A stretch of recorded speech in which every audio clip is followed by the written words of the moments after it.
Mu'allifat Tazkiratul Qurtubi.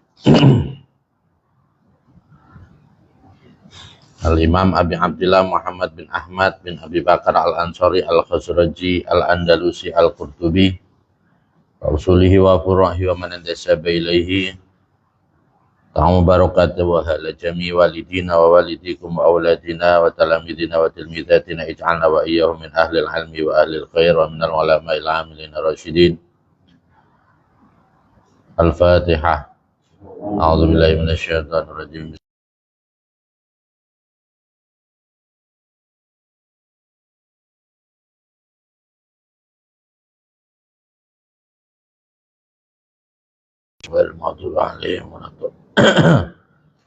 Bismillahirrahmanirrahim. Kitab yang akan kita bahas bersama adalah kitab Tazkirah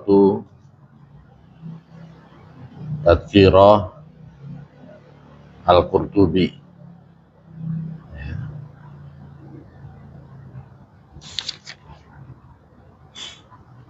Kitab yang membahas tentang mengingatkan kita tentang kematian dan segala sesuatu yang terjadi sesudah kematian.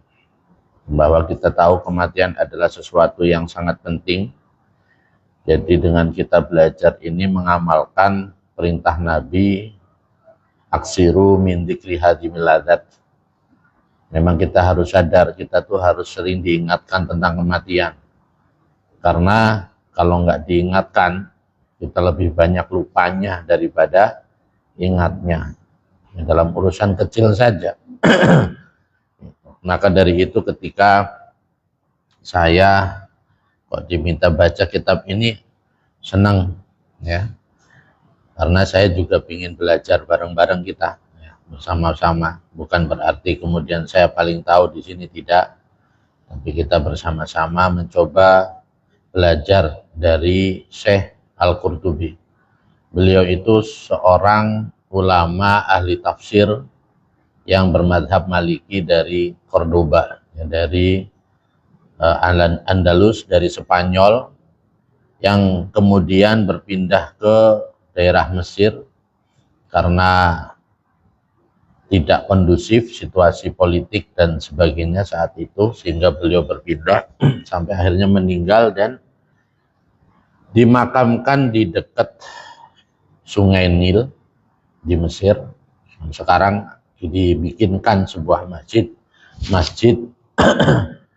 Qurtubi. Nah, Qurtubi itu nama panggilan yang dinisbatkan kepada tempat beliau lahir, yaitu Qurtubah, atau yang kita kenal bahasa sekarang adalah Cordoba.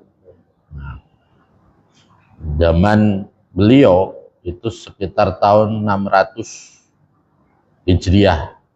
Ya, beliau meninggal 671. Ini juga termasuk masa keemasan dalam bidang keilmuan Islam, dalam sejarah Islam. Saat itu banyak sekali, termasuk karya monumental Alfiah Ibnu Malik juga di sana, itu yang menjadi pegangan pondok pesantren.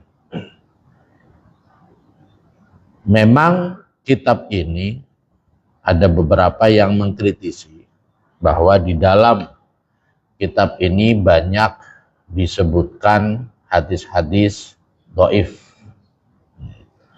Namun hadis dhaif itu tetap merupakan hadis yang para ulama sepakat untuk boleh kita mengamalkan hadis dhaif itu. Karena dhaif itu bukan dari sisi isinya. Dhaif itu dari sisi perawi hadis.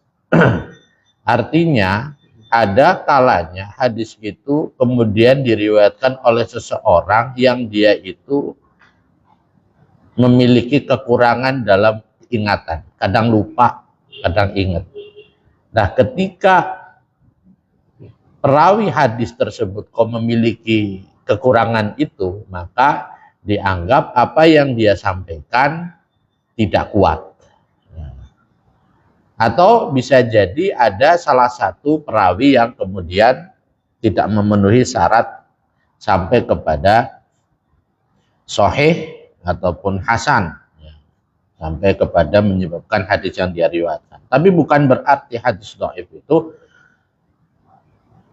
bukan dari Rasulullah, bukan. Ya, hadis itu ada macam-macam, ada hadis ahad, ada hadis. Kalau sahih dikatakan sahih ketika mutawatir, ketika para perawinya banyak, lafadznya sama atau kurang lebih sedikit, ternyata perawinya banyak dan semua orangnya bisa dipercaya, maka itu hadis sahih. Ketika perawinya kok tidak demikian, ada hadis yang cuma satu, Rasulullah pernah berkata hanya kepada satu orang itu saja mengatakan sesuatu, dan beliau tidak mengatakan kepada yang lain, ya, karena kehidupan Rasulullah penuh kan, 24 jam sampai 13 tahun dan seterusnya. Itu pasti banyak sekali ucapan-ucapan beliau. Nah, ketika perawinya kemudian ditemukan hanya ada satu orang, maka jadi hadis ahad. Perawinya hanya tidak banyak, tapi kemudian dalam urutan perawi hadisnya ada orang yang kurang kuat, kurang hafalannya, menjadikan dia jadi hadis dhaif. Tapi para ulama sekali lagi melarang menyejajarkan hadis dhaif dengan hadis maudhu, hadis palsu, apalagi menganggap hadis dhaif itu sebagai hadis yang bohong. Nggak boleh, haram, tidak boleh dianggap, karena berbeda ya antara hadis maudhu atau hadis yang bohong dengan hadis dhaif. Kalau hadis dhaif itu hanya perawinya saja. Nah, apalagi jelas isi-isinya adalah bisa menumbuhkan kita untuk semakin dekat kepada Allah dan tidak bertentangan dengan hadis-hadis secara isinya, maknanya tidak bertentangan dengan hadis-hadis yang sahih, hadis-hadis yang hasan. Baik, kita mulai saja. Tentu yang pertama, bismillahirrahmanirrahim. Yai Musonef itu mengawali dengan bismillahirrahmanirrahim, karena kita paham bersama segala sesuatu yang diawali dengan bismillah itu pasti berbarokah. Kullu amrin dibalin la yubda'u bismillah, ya, bahwa abtahu, bahwa abtar, ya, dia terputus dari barokah. Bismillahirrahmanirrahim. Alhamdulillahi, bermula segala puji itu lillahi, milik Allah. Ini kalau pegang kitab mah saya maknain, karena nggak pegang kitab ya secara anu saja kali ya. Gimana? Mau saya maknain per cara pesantren atau cara pesantren aja? Ya udah. Alhamdulillah, bermula segala puji itu lillahi, milik Allah, al-ali, yang maha tinggi, al-a'la, yang maha lebih luhur atau maha luhur. Al-wali, zat yang memiliki, al-maula, yang menjadi pemilik segalanya.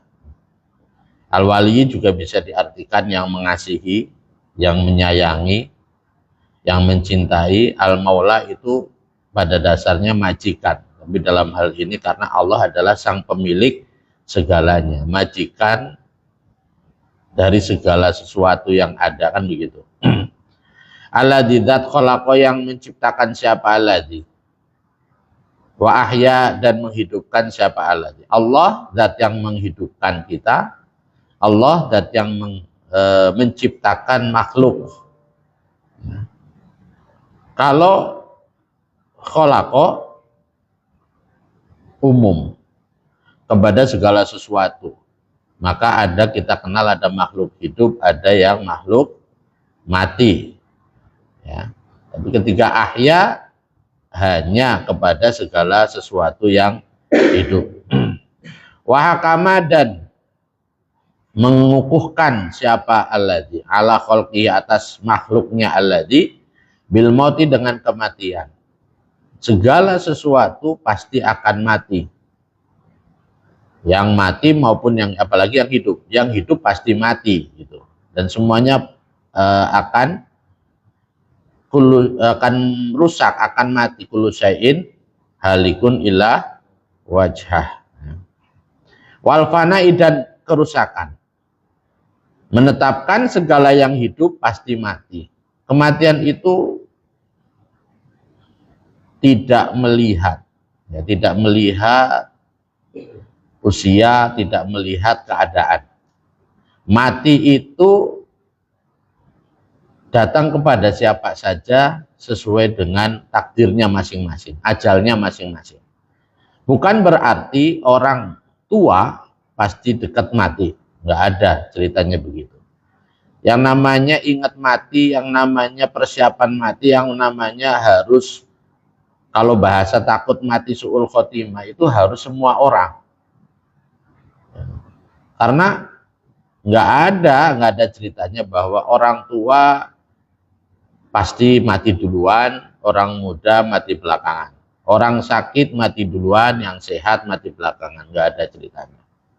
Ya, semua orang pasti mati dan akan menemukan jalannya sendiri-sendiri. Nggak bisa jalan, oh penyakit ini penyakit mematikan, pasti orang yang udah teridap penyakit ini pasti mati. Belum tentu. Ada orang yang sehat, mati pasti. Hanya bedanya kadang-kadang yang bikin kematian itu jadi terasa berbeda itu adalah ketika orang tua, maka dia akan cenderung lebih menyiapkan diri, lebih siap mati daripada orang yang muda. Kita sebenarnya kadang-kadang sering kasihan kepada orang muda yang lagi hura-hura atau bahasanya nggak ingat kematian, tiba-tiba mati. Kondisinya terhadap kematian itu dia seakan jauh, apalagi dari persiapan. Tapi kalau orang tua biasanya sudah mulai menyiapkan diri, ya sudah mulai rajin, kan begitu perjalanan hidup manusia secara umum ketika masih muda mah. Padahal kematian nggak melihat begitu, nggak melihat muda, nggak melihat tua. Jika udah sampai pada waktunya ya meninggal. Kan sangat rugi ketika ada orang muda yang menganggap dia hidupnya masih lama, tidak mempersiapkan kematian, ternyata mati datang. Dan apalagi malah orang tua yang memang udah siap, kemudian datang kematian kepada dia, posisinya udah siap dan seterusnya. Biasanya kan orang tua udah mulai pesan-pesan, udah mulai sedikit-sedikit ibadahnya rajin gitu. Padahal ya belum lama ini saja teman saya usia 29 tahun meninggal. Sebelumnya usia 32 tahun. Kan kalau melihat begitu, wah beruntung saya udah 40 sekian tahun ya. Udah lewatin kan begitu. Nggak ada kayak gitu ya. Bisa jadi siapa saja, kapan saja, di mana saja kematian. Bukan masalah siap atau tidak siap, yang masalah adalah mempersiapkan diri. Bagaimana kita bisa mempersiapkan tentang kematian kalau kita sendiri nggak ingat tentang kematian? Kan begitu. Rahlan. Jadi sudah ditetapkan bahwa yang hidup pasti mati. Semua yang ada pasti rusak. Wal ba'si, dan menetapkan kebangkitan ila daril jazai, menuju tempatnya pembalasan. Semua orang kapanpun dimanapun nanti akan sampai pada waktunya dibalas segala sesuatu yang dia lakukan di dunia.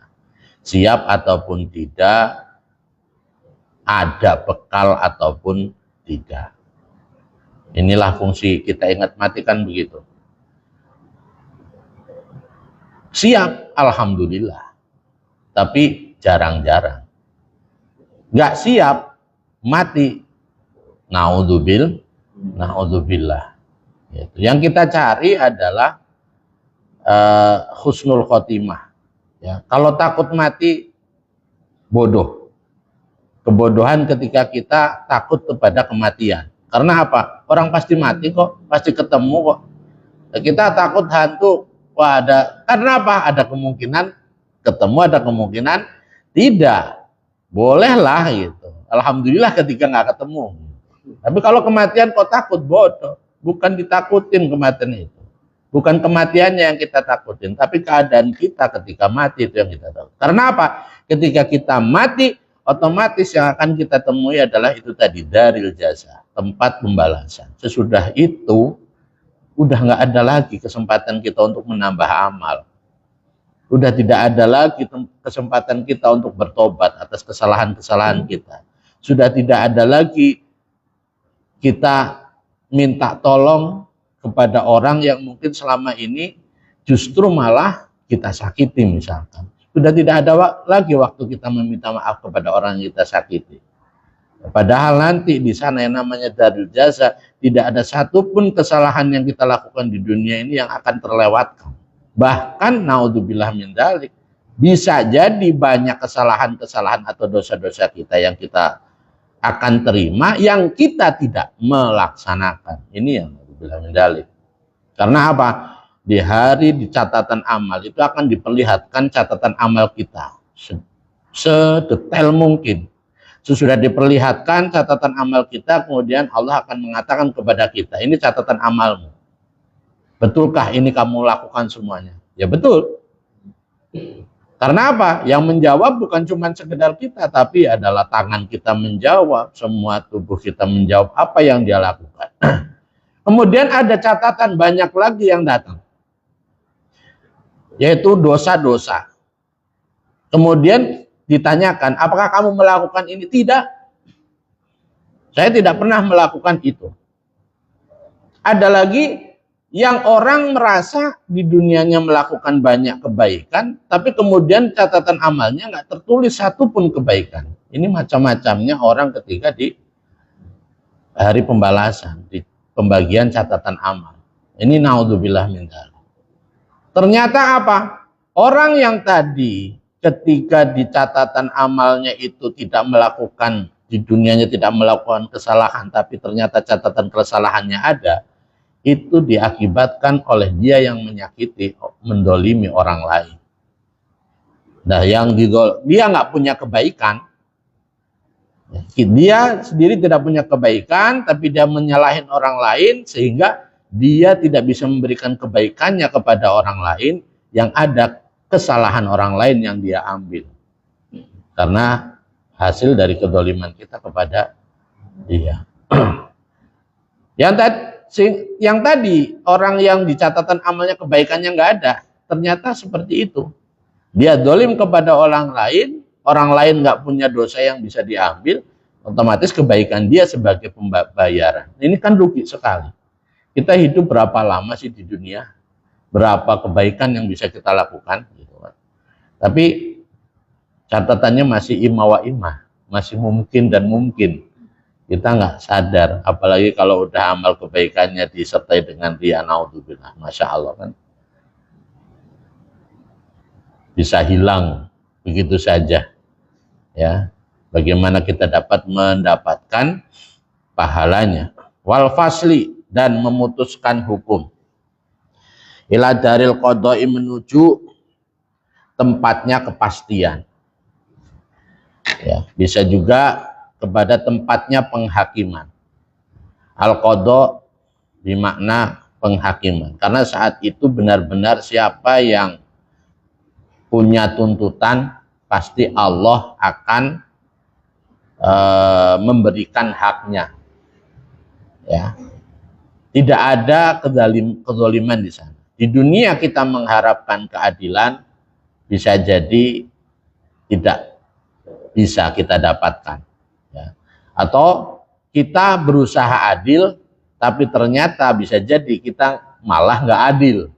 Gitu. Kalau di dunia, tapi kalau di akhirat nanti benar-benar dah. Makanya kalau ada orang bahasa, ya orang kamu jual saya beli gitu kan, kalau nggak disalahin ya saya nggak akan salah. Ini nggak sesuai sama ajaran baginda Nabi. Ketika kita dipukul, harga diri dong, saya harus mukul balik. Ketika kita disakiti, harga diri dong, masa Orang saya mampu balas kok, kenapa nggak balas? Ya, itu sebuah kerugian. Justru bersabar dari disakiti sama orang lain, baik secara lisan, secara fisik dan sebagainya, itu malah justru beruntung. Orang menganggapnya rugi ketika kita diam, dizalimi kita diam, rugi kita, ya. Tapi sesungguhnya kita beruntung ketika kita bisa sabar menerima kejahatan orang lain ke kita. Itu sebenarnya mau sejahat apapun orang lain kepada kita, justru kita beruntung. Karena apa? Di akhirat ini tadi itu ada orang yang dia nggak pernah melakukan kebaikan, catatan kebaikannya banyak. Ternyata apa? Dari orang-orang yang selama ini menyakiti dia dan dia sabar. Dia nggak perlu ibadah di dunia, tapi dia di akhirat mendapatkan pahala orang-orang yang tadi yang menyakiti dia. Ibadah orang-orang yang menyakiti dia karena dia sabar di dunia, dia dapatkan di akhirat. Pasti dapat itu, nggak mungkin tidak. Karena Allah Maha Adil. Berbeda dengan hakim-hakim di dunia. Bahkan mungkin kalaupun kita menghakimi orang, masih mungkin ya keputusan kita salah. Tapi kalau Allah nggak mungkin salah. Litujza kullu nafsim bima tas'a, litujza supaya dibalas siapa kullu nafsin setiap orang ya, bima dengan sesuatu tas'a yang melakukan siapa kullu nafs. Ini setiap orang pasti mendapatkan balasan apa yang dia lakukan. Kebaikan, jangan pernah merasa rugi melakukan kebaikan meskipun itu tidak dihargai oleh yang kita baiki. Jangan pernah merasa rugi ketika kita membuang kotoran yang kemudian orang yang kita bersihkan tempatnya itu malah marahin kita. Jangan pernah rugi kita kemudian membuang sebuah batu di jalanan yang bisa menghalangi orang, meskipun orang yang lewat selama ini selalu saja nggak menghargai kita. Jangan pernah merasa rugi. Ya, karena apa? Setiap kebaikan kita tuh yang kita butuhkan penilaiannya hanya Allah, bukan manusia. Ya, wah percuma saya selama ini baik sama tetangga. Saya selama ini selalu ngormatin dia, dianya nggak baik sama kita. Giliran kita butuh, misalkan dia nggak bantu sama kita. Jangan punya berpikiran demikian. Nggak akan rugi kita walaupun seumur hidup kita dianiaya, walaupun seumur hidup kebaikan kita tidak pernah dihargai sama orang di sekitar kita, bahkan yang paling dekat dengan kita sekalipun nggak akan rugi.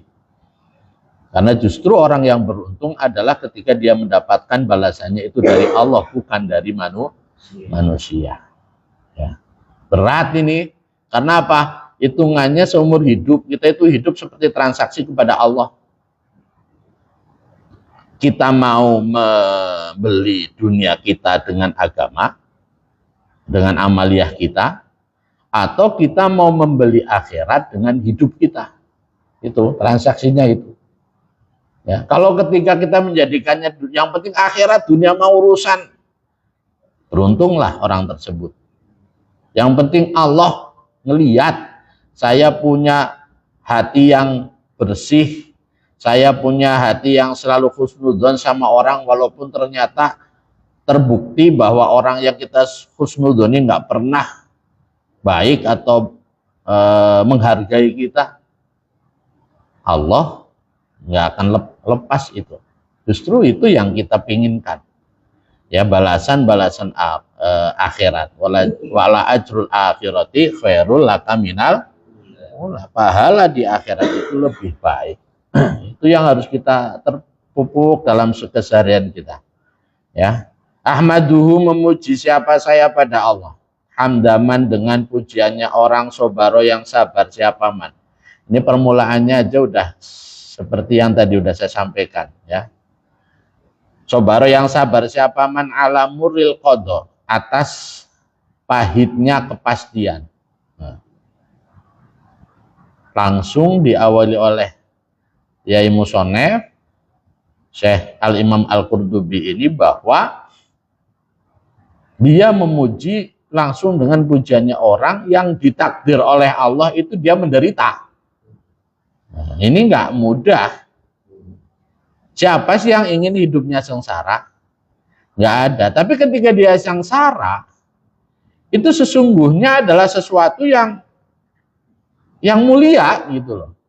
Tapi ya jangan kemudian gara-gara ngaji ini terus kemudian kita mencari membuat diri kita sengsara, bukan. Yang sengsara saja bisa mendapatkan bagian yang luar biasa, apalagi yang kita misalkan diberikan kenikmatan oleh Allah hal-hal yang luar biasa, kedudukankah itu, rezeki yang lapangkah itu, teman yang banyakkah itu, jamaah yang luar biasakah itu.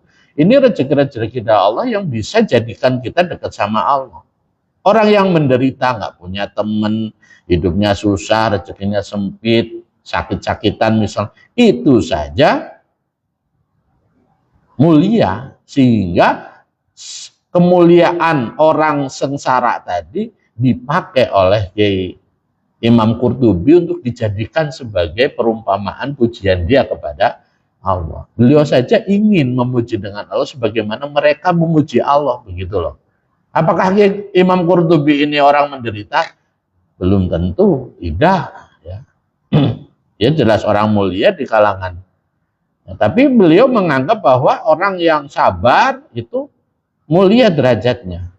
Yang tidak bisa mudah untuk kita contoh, gitu loh. Bahkan mungkin kita belum tentu bisa seperti dia tingkatannya.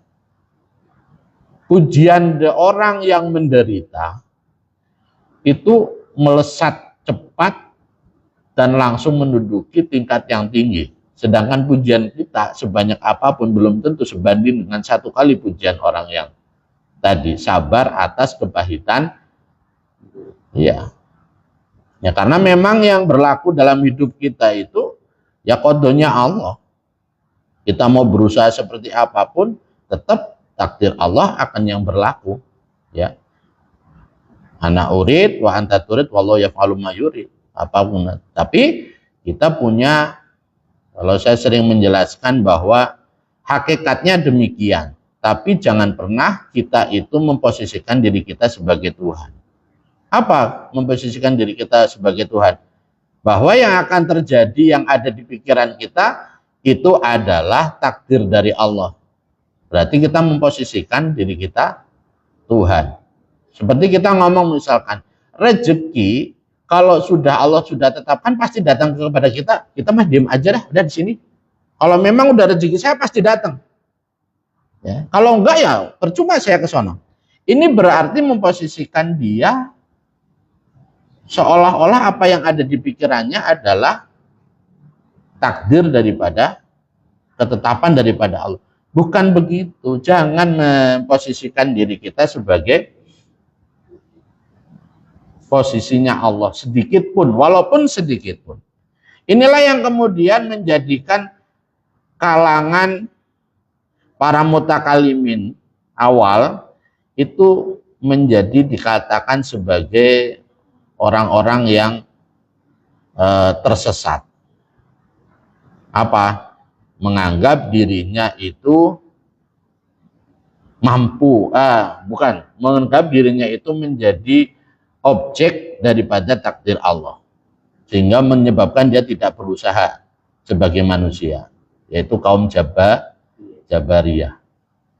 Nggak usah kerjalah, Allah kalau ngasih pasti kita makan, kalau nggak usah berobat lah, kalau Allah ngasih kita sehat pasti kita sehat. Itu adalah memposisikan diri dia sebagai satu bagian daripada ketetapan Allah.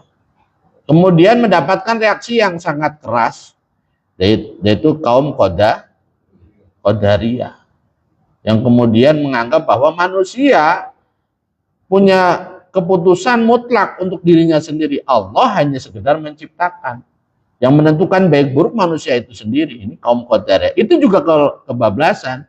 Karena memang merespon daripada Jabariyun tadi. Akhirnya muncullah Ahlus Sunnah wal Jamaah, Asy'ariyah, Maturidiyah yang berada di tengah-tengah. Dalam urusan segala sesuatu sesuai dengan takdir Allah, kita iman. Tapi sebagai manusia yang diturunkan Nabi, seorang Nabi Muhammad SAW dan Al-Quran, di situ isi tentang cara kita menjalani hidup, mau dapat makan ya bekerja. Rasulullah saja mau menyebarkan Islam harus berperang, sakit-sakitan, terkena panah, terkena tombak, giginya sampai gigi beliau luka, dilempari batu. Kenapa coba? Karena harus ada usaha secara manusiawi.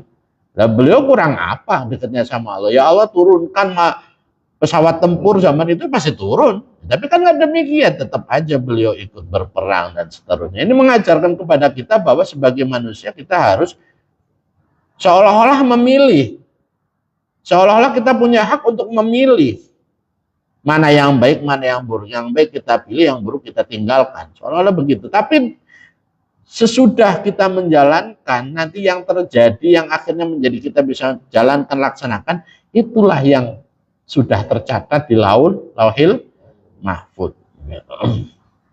Waskuruhu, dan bersyukur siapa saya kepada Allah. Syukroman, dengan syukurnya orang rodia yang ridho, siapa man biqodoi robbihi, dengan ketetapan Allah, kepastian Tuhannya man. Ya. Kemudian ketika kita sudah berusaha maksimal, ya udah bekerja maksimal, ternyata bukan uang yang kita dapat, ternyata bukan sehat yang kita dapat, ternyata bukan malah jadi baik misalkan, ya tiba-tiba ada sesuatu musibah dan seterusnya. Inilah ternyata, oh takdirnya Allah, saya tidak mendapatkan hasil daripada usaha saya, tapi saya ridho apapun keadaannya. Toh sebagai manusia, usaha ikhtiar sudah dijalankan, gitu. Bahkan maka ada siapa man itulahu, bahkan maka ada itulahu bagiman minhu, dari Allah, apa ridho. Ketika manusia sudah ridho kepada Allah, jadi bukan sekedar ucapan saja, raditu billahi robba wa bil islami dina wa bi muhammadin nabiyya wa rasulah, itu dalam sekali. Namanya ridho itu di atasnya cinta. Ridho itu di atasnya cinta, ya. Sehingga nggak cukup hanya sekedar kata-kata, itu perasaan, menerima, pasrah, dan bahkan senang dengan segala sesuatu yang akhirnya dia alami dari Allah. Ya kayak tadi, dia udah berusaha kerja, ternyata bukan duit yang dia dapatkan, malah mungkin tiba-tiba dia harus ngantiin ini, ngantiin itu dan sebagainya. Nah, dia ridho, ya Allah, pasti ada hikmah, pasti ada kebaikan. Karena sebagaimana tadi awal sudah saya sedikit selipkan bahwa setiap hal di dunia, kebaikan, kedoliman orang ke kita, kesabaran kita, itu semuanya tidak akan terlewatkan dari catatan Allah dan akan kembali kepada kita. Nah, intinya nanti di akhirat itu kan sama dengan dari setiap penjumlahan, pengurahan, perkalian, pembagian kita selama hidup di dunia.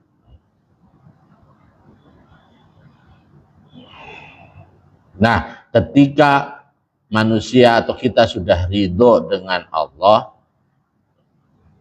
kitalah yang berhak mendapatkan ridho dari Allah. Nggak bakalan Allah ridho sama kita ketika kita sendiri tidak mencapai tahapan ridho dengan takdir Allah.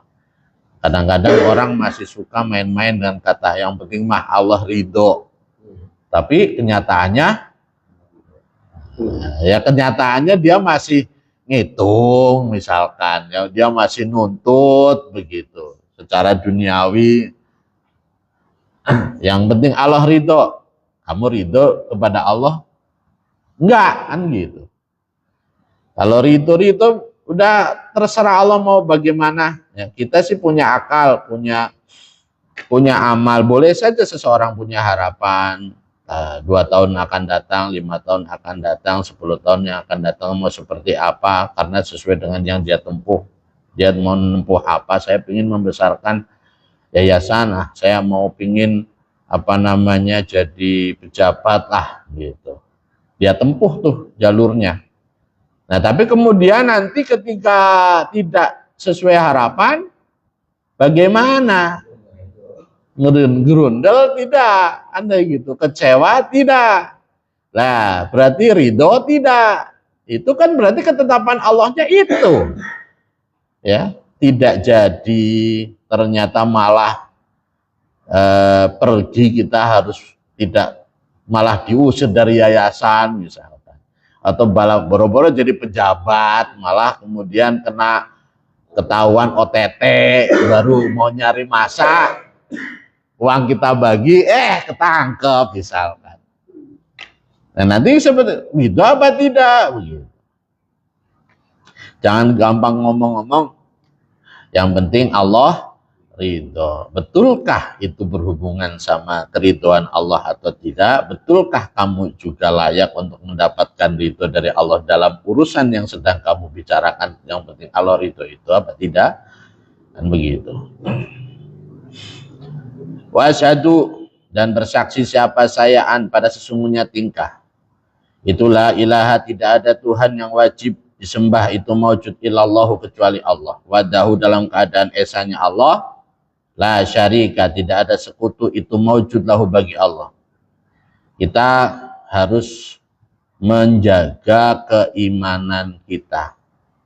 Ya, iman itu harus selalu ada dalam hati kita setiap saat. Dalam urusan iman ini memang, kalau urusan sholat ada waktunya, khusyuk dari mulai takbiratul ihram sampai salam, boleh tidak khusyuk gitu. Syarat rukun, misalkan kita lagi ibadah, sholat, zakat, ihram misalkan, selama ihram kita nggak boleh ini gitu kan, baru boleh ketika ada batas waktunya. Iman tidak. Tapi apakah kemudian setiap hari kita harus berpikir tentang keesaan Allah? Kita harus berpikir tentang bahwa Allah itu maha memiliki, maha menguasai, maha memaksa, dan seterusnya. Apakah seperti itu? Tidak. Dalam keimanan, yang penting kita tidak pernah melakukan sesuatu yang bertentangan dengan tauhid, bertentangan dengan syahadah kita. Gitu. Makanya ada orang misalkan meninggal, asalkan tidak ada muslim, orang mukmin meninggal dunia, dia tidak didapati mengatakan la ilaha illallah di akhir kalimatnya.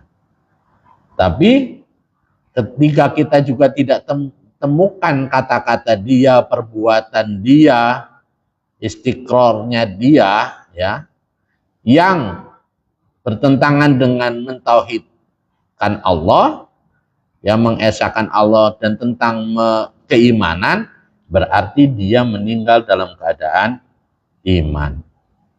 Gitu. Ya. Seorang bayi, walaupun bayi non muslim gitu ya, ketika dia meninggal, itu kita bisa hukumi tetap dia mukmin. Karena apa?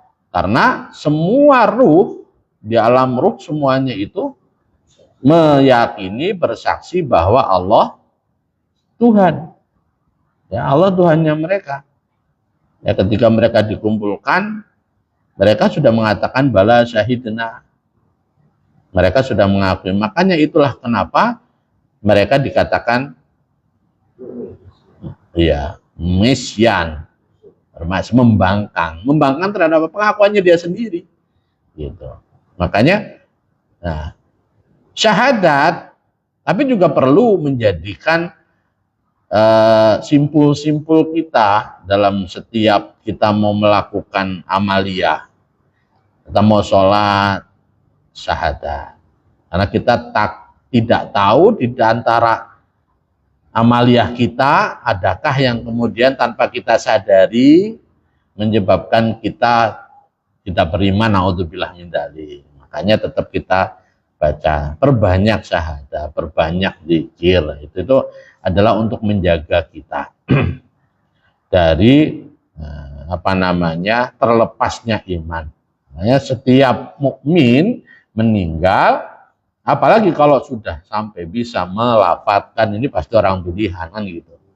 Sampai dia bisa mengucapkan la ilaha illallah Muhammadur Rasulullah, itu pasti orang hebat, orang baik gitu. Kalaupun tidak pun ya dia pasti di dalam hatinya ada iman dan meninggal dalam keadaan ya ditetapkan imannya. Syahadata abdin, dengan persaksiannya hamba, arafa yang mengenal siapa abad, anahu pada sesungguhnya abad, ila robbi kepada Tuhannya abad itu soirun orang yang kembali, warojiun dan maksudnya kembali. Orang yang setiap hari, setiap waktu sadar bahwa dia kembali kepada Allah. Nanti akan kembali kepada Allah. Sehingga apa? Mempersiapkan diri. Ya. Wa muhasabun, dan sesungguhnya man itu dihisab. Abad itu dilakukan. Kita kan jujur aja, kita masih sering lupa akan adanya hisab. Buktinya apa? Kita masih suka bengong. Kita masih suka senang-senang. Kita masih suka lalai. Kita masih suka nunda. Kita masih suka ngomongin orang. Ini kan bukti bahwa kita sering lupa bahwa kita akan dihisab. Setiap kata-kata kita akan dihisab. Kita sering juga bahasanya maki-maki orang. Kalau orang ingat bahwa yang setiap yang akan diucapkan dihisab, pasti nggak akan berani ngomong jelek. Pasti dia akan mengucapkan segala sesuatu yang baik. Ya. Baik di mata Allah, baik di mata Rasul, baik di mata manusia. Pasti dia jaga itu. Nah, karena lupalah, maka kita masih sering suka mengucapkan kata-kata yang kurang baik, masih suka lupa dan seterusnya.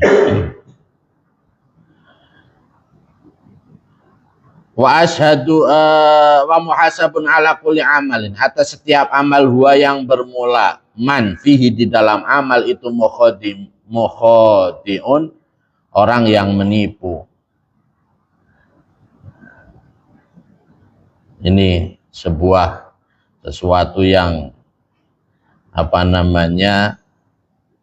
harus menjadi perhatian kita.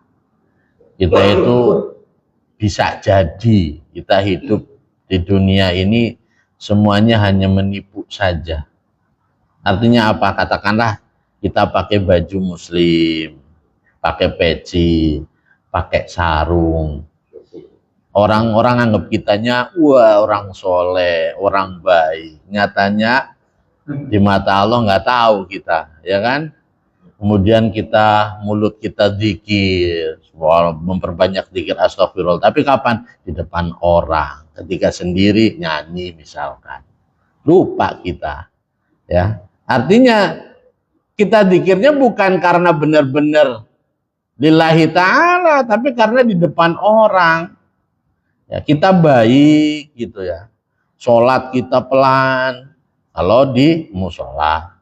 Kalau di masjid, di rumah blek selesai gitu kan. Artinya ya Allah, ini yang harus kita perhatikan. Jangan-jangan kita itu lagi menipu bukan manusia, Allah juga kan bisa jadi naudzubillah min dzalik gitu loh. Kita ngelakuin segala kebaikan yang ada ini ternyata naudzubillah min dzalik itu di mata Allah nggak ada nilainya. Itu saya pernah membacakan sebuah hadis yang panjang banget. Hadis itu panjang banget berkenaan dengan ikhlas. Ya, bahwa amal ibadah kita itu nanti akan diangkat sampai di langit pertama itu udah dicek, udah mulai berkurang tuh nilainya.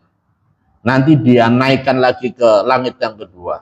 Di situ dihisap lagi, ditanyakan ini. Oh ternyata dikurangi lagi, sampai akhirnya tidak ada apa-apanya. Ya, sampai lillah apa?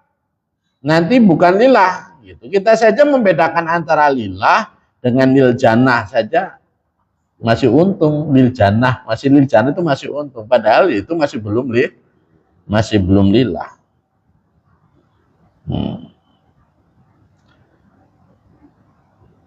Tuh, jangan-jangan naudzubillah ya Allah. Moga-moga kita semuanya dapat pertolongan Allah, ya wafiqna ya Allah ila amalin sholih gitu. Benar-benar amal yang benar-benar lillahi ta'ala, bukan sekedar semuanya hanya akting belaka. Ya, akting dari manusia ya Allah. Wa asyhadu dan bersaksi siapa saya ana sayyidana. Pada sesungguhnya junjungan kita wa maulana dan penghulu kita Muhammadan. Nyatanya Nabi Muhammad SAW itu abduhu, hambanya Allah wa rasuluhu dan utusannya Allah. Alladzi anzala. Bisa unzila. Alladzi unzila yang diturunkan. Kalau unzila berarti yang diturunkan alaihi atas Nabi fi kitabihil maknun apa innaka mayitun. Tapi kalau alladzi dzat, ya, anzala yang menurunkan siapa Allah alaihi atas Nabi fi kitabih di dalam kitabnya Allah al-maknun yang disimpan. Ya, kitabnya Allah disimpan bukan dalam artian lah ini Al-Quran apa? Tetap kitab yang Allah itu yang asli adalah tidak berhuruf, tidak berharokat, tidak bersuara, itu kan begitu. Adapun kemudian Al-Quran itu adalah merupakan ejawantah atau translate dari Nabi terhadap yang namanya kalam Allah. Jadi kalam Allahnya yang asli mah ya gitu. Ini adalah idrakun Nabi, pemahaman Nabi terhadap kalam Allah yang dibukakan takbirnya oleh Allah kepada Nabi. Innaka mayitun. Ya, berarti Pak anzala alaihi kita innaka mayitun pada ayat innaka mayitun kalau tadi anzala. Tapi kalau unzila maka apa innaka mayitun wa innahum mayitun, ya. Firman innaka mayitun wa innahum mayitun. Innaka sesungguhnya kamu itu mayitun, mayit artinya akan mati. Wa innahum dan sesungguhnya khalqu makhluk itu mayituna akan mati. Siapa khalq? Allahumma ya Allah fasholli maka semoga menambah rahmat ta'zim Tuhan wasalim dan semoga menambah keselamatan Tuhan alaihi atas Nabi wa'ala sairil anbiya dan atas para nabi yang lain wal mursalina dan para utusan wa'ala alihim dan atas keluarganya anbiya wal mursalin wa sahbihim. Sahbun itu jamak malah. Wa sahbihim dan para sahabatnya anbiya wal mursalin ajma'ina dalam keadaan semuanya. Dan kita dengan membaca sholawat ini kita berdoa kepada para nabi semuanya, ya, yang gila dikatakan nabi itu 124.000, rasul 313, ya. Bisa jadi lebih dari itu, ya. Itu semuanya kita doakan. Tapi kita yakin bahwa beliau-beliau nggak butuh doa kita, sudah penuh. Sesungguhnya begini, ketika kita membaca ya Allah rahmati saya, maka rahmat yang turun adalah rahmat yang layak untuk saya. Tapi ketika kita membaca selawat ya Allah rahmati Nabi, maka yang datang ke kita adalah rahmat yang layak untuk Nabi. Itulah besarnya rahmat ketika kita membaca selawat. Nabi pasti penuh rahmat, nggak butuh dia tambahan.